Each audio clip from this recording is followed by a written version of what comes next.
our party leader, the Right Honourable Arlene Foster. For 2 years, her party's had huge power because the Conservatives have needed them for a majority in Parliament.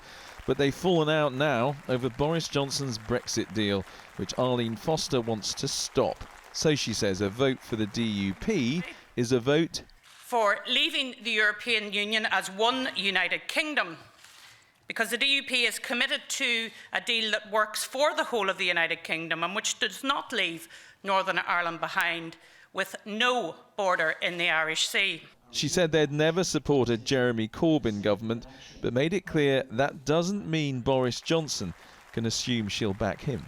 The mainland is our biggest market. 70% of our goods go to the mainland, and therefore we cannot have barriers between ourselves and the rest of the United Kingdom. Do you think he thought you would just fall into line and just say, you've got nowhere to go, therefore I've got to go with this Conservative Prime Minister? Well, I remember another Prime Minister trying to bounce us, and it didn't work for her, and it's not going to work for Boris.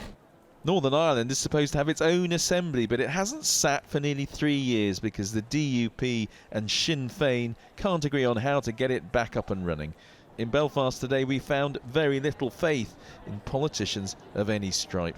I know the DUP are there at the moment, and they're not, in my opinion, not doing a very good job. Well, they've just had their manifesto launched today and said they've delivered over the last 2.5 years, and they brought... I don't agree. Has any politician delivered for Northern Ireland? What do you think? I don't feel any politician has. It's quite simple, just somebody to listen to Northern Ireland. Simple, bottom line. Nobody does.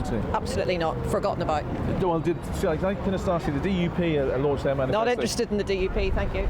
Will the DUP keep its influence after this election, or will a Prime Minister with a new majority mean the party's days of real power are over?